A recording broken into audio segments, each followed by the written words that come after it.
Welcome to Mulch, the podcast for flower farmers who love growing beautiful things and want to build a business that lasts. I'm your host, Rebecca Anning-Brown from Silver Grey Foliage in Yorkshire, and every week we'll get real about what it takes to grow flowers for a living, from the planning and the planting to the mindset and the money. Whether you're just starting out or a few seasons in, you'll find honest conversations and practical ideas to help you to root your business in firm soil. Thank you for listening. And if you've enjoyed this episode, please subscribe and leave a review. It really will help more flower farmers to get on and grow. Let's dig in. Hello and welcome back to Mulch. How are you? It's not raining. It hasn't been raining for at least an hour. I probably shouldn't be quite so entertained by this. But as you all well know, the rain and the floods and the rain have been so infuriating for all flower farmers in the land if you're based in the UK. And it's been cold, so it's been a bit grim really. But that's, it's February. There's not much more that we can all expect than rain. So one of the challenges for flower farming is that we work in isolation. It's the reason that we get so bothered about the things out of our control, because the rain is a hindrance to us being productive outdoors all the time. Working alone and in small teams is a really common thing in flower farming. I guess by that I mean small-scale flower farming, so up to about a couple of acres. You'll still find flower farmers working without any support, which is, I guess, astounding really that that's possible.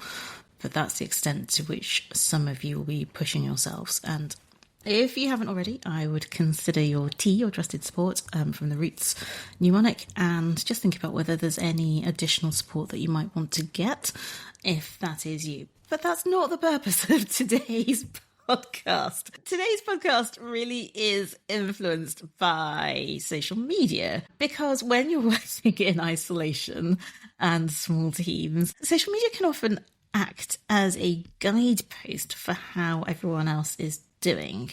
It makes it hard, I think, to be anything other than hard on yourself, because as we all know, social media only really shows the parts of our businesses that we want it to show. Now, a small segue. I feel like this episode might be full of small asides. I've just adjusted the screen as I'm recording this, and heaven only knows why, because I don't share the videos, even though they're recorded, of the podcast. But it made me think of what happened immediately before I pressed record. I looked at the screen and thought, oh, Rebecca, your hair's tied back and the headphones are on and it just looks awful. So I took off my headphones, I adjusted my hair, took out my bubble, put my headphones back on and thought, oh, that's better. Now we can carry on. That really is the power of working on your own so much. What we see, what we feel, every minutiae comes under scrutiny, when really that's probably not necessary. Look, when you look around on social media and you see beautiful pictures, neat beds, advice being shared on what to sow and grow right now, it all looks perfect. Today's episode is a mixture of a pep talk and tips to help you be profitable in 2026, but also to help you to keep going if you're wobbly in February, because it is only February. I think if I've learned one thing in the past 8 years, and I've learned many, but if I were to pick out one thing that's relevant to this episode, the thing that will help me the least in my business, thinking about how successful it will be this season, is wallowing over not doing or not being in the same place as Flower Farm X, Y, or Z. There's a real need to let every other flower farm in the land be every other flower farm in the land, and to let me and my flower farm be exactly what it is. If you don't know and you're new to mulch, my name's Rebecca. My flower farm is called Silver Grey Foliage and we're in Leeds, West Yorkshire. Okay, let's move on to the top tips before I digress again, because I love to talk about silver grey foliage and I love to talk about it because I've invested quite a lot of time and energy into growing a business and a workplace that I love. Okay, tip number 1. If you are struggling with your confidence at this time of the year, or if you're worrying about your income, if you're thinking that you're behind, this is where I'd start. And this is especially true if you're a new grower. Stop worrying about the perfect seed sowing plan. Stop downloading and buying and studying what everyone else is doing. Make your own seed sowing plan. Keep your records on what you do in your Flower Farmer's Planner and get on with the work. There is no such thing as the perfect seed sowing plan. Okay, why? Why? Firstly, I have to say that I am pro advice. If I wasn't, I wouldn't be doing this podcast. I wouldn't be doing Grow Club. I wouldn't be teaching and sharing the knowledge that we've learned over the past years. However, the thing about seed sowing plans, schedules, whatever you want to call them in particular, is that they are based on what an individual does in their individual business around their business needs in their growing environment. And I need to be specific and say their growing micro environment, which means that every single seed sowing plan that you pick up will be different. None of them will be wrong, but none of them will work perfectly or as they're described for you either. So if you have one book, or you've downloaded one seed sowing guide, or you've got one place that you go to for your advice, use that. Use that as your starting point, stop collecting more, and just get on and make it. Accept that it won't be perfect. In fact, accept that it will never be perfect, and start doing the work. Keep records, as many as you can bear, as often as you can remember to, about what you sow, when it germinates, when it flowers, and how it cuts for you. And next season, you have a basis for your decisions. Now, if you're not in your first season and you're saying, well, that's lovely, Rebecca, but actually I haven't kept these records, that's okay. Because your rough recollections are a starting point. You know I don't like recollections, but it's a starting point. You will have some reasonable recollections on what worked for you and what didn't work for you and why. A seed sowing plan from elsewhere is not going to change that. I know this is frustrating advice. I know that there feels to be so much pressure around getting it right. But frankly, as a flower farmer, if there is one thing that you must get to grips with, and I don't often say must, and I almost never say should because I don't like shoulds, but if there's one thing that you must get to grips with, it's that even the perfect seed sowing plan that is based on science, that is so well tested that it's been through endless trials that are blind tested, or whatever it is you want to do,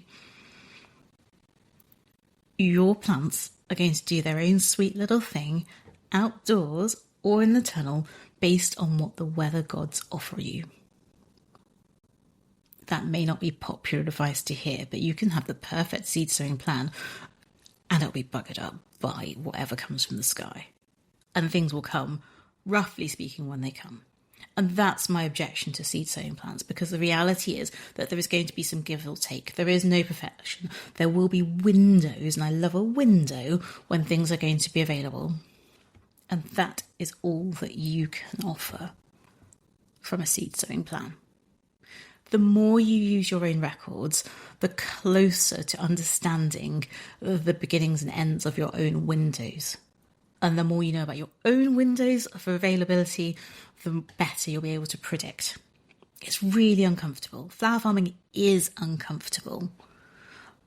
But the sooner we get used to working with that discomfort and sitting with it and being in it and part of it, the easier it gets to do this job well. Tip number 2. So this one applies to me as much as it does to anyone else. Stop buying seeds. Stop buying seeds and plants that you did not plan for this season. Now, if you've written your seed sowing plan and you haven't yet bought all the seeds that you need, that's very different. Crack on, buy all the seeds that you need to be able to fulfill the schedule that you have. I am not the killer of all joy, and I am definitely personally having a little moment about whether or not to offer myself a little bit of extra joy and to try pansies again. Actually, I have a very clear mental plan that from a business perspective, I'm trying pansies again next year, not this year. But they're kind of fun, so maybe I'll try them for myself. I'm human. I love a new packet of seeds too, but there are 2 really strong reasons why I'm encouraging you to stop spending money on seeds if you don't need them to complete your seed sowing plan. Reason number 1 is that it saves you money. For most of us, these are lean times until money starts coming in from the middle of March. So buying the odd seed packet here and the odd seed packet there really does add up, especially when you tack on postage. And that's fine if it's things that you need or things that have failed to germinate and so you're replacing them, or if you're topping up because you don't have quite enough. But it's financially damaging if it's spending outside of your plans. So we talk in Grow Club about cash flow. We did it last month and we'll talk about it again and again and again. Because unplanned spending and even planned spending, but particularly now at the end of the quiet winter period from an income perspective, as a flower farmer is a real pinch point to pay attention to. Okay, the second reason is potentially more damaging, weirdly, than the first. So I'm not a psychologist. I hold my hands up. If you're watching the video, you'd see me holding my hands up. I am not a psychologist. But the theory around this is the same as scrolling on Instagram. When we're making those ad hoc purchases of seeds that we don't need, we're reinforcing a kind of pathway in our brains that says buying a packet of seeds will make everything all right. With a little bit of a dopamine hit. So we buy the seeds, we get a little bit of a dopamine hit. We tell our brains, it's all going to be okay because I bought another packet of seeds. And it feels good for a really short period of time. So we do it again and again. But the reality is that these packets of seeds do not make the business of flower farming more successful if they're not required. And that ticking a small job off your admin list or weeding just a metre by a metre and doing that well, or replying to one email in your inbox, which is way, way, way less interesting a task than buying a packet of seeds, those things have a much greater impact on the growth of your flower farming business. And when we start to allow ourselves to gain a hop of joy or a fist punch of satisfaction or another tick on a list, if you're a list type person, for these things, these jobs that actually move us forward, we're training our brain not to need to spend the money to receive that dopamine hit to feel like we're moving forward. The biggest bonus is that all of the jobs that I've described, and there are endless ones, from cleaning and sharpening tools to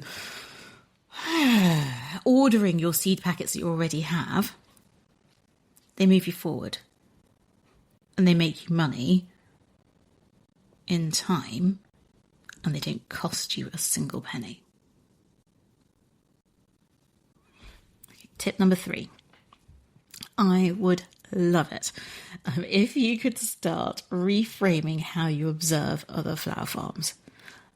I have to be cautious here because I know that I watch other flower farms, and I know that I've learned so much from the occasional tip here and the occasional tip there on Instagram. And I am 100% motivated by learning in community, which is the reason for Grow Club. However, there is a difference between supporting our flower farming friends and learning actually useful tips from other flower farming colleagues, and becoming dampened or disheartened by the comparisonitis that Instagram fuels. And that's what I'm highlighting here. So this is where I would love you to focus on your business plans. So if you don't have a business plan, a few of you downloaded the business planning module from our website last week. It allows you to make decisions based on your own sustainability plan, your own field plan, your own financial needs, your own selling priorities. And you'll notice here that the focus is your, not mine, not Flower Farm X, Flower Farm Y, or Flower Farm Z's. Your priorities. That means that every single bit of marketing that you put out on Instagram is linked directly to your business plan.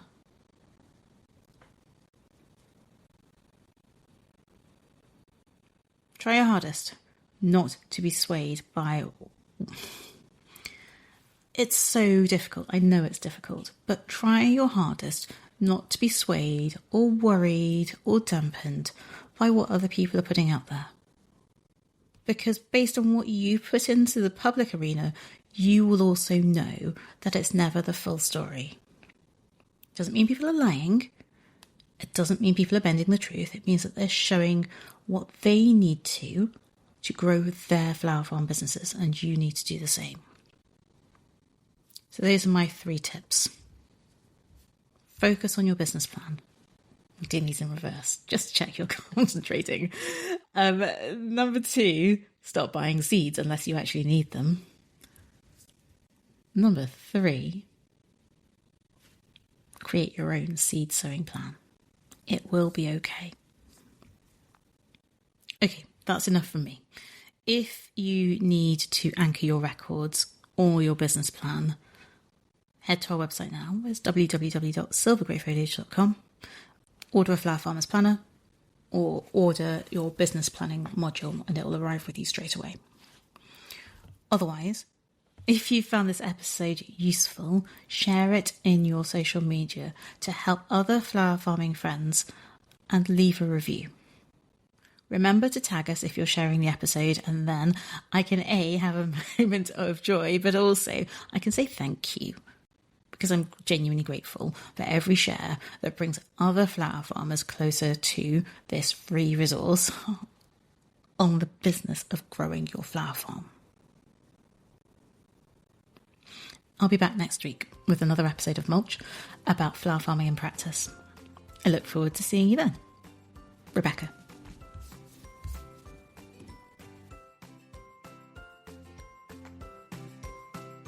Thank you for listening to Mulch today. Don't forget to subscribe and to share the podcast with your flower farming friends. I'll be back next week, helping you to firm your flower farming roots with real and practical flower farming insights and advice. Rebecca.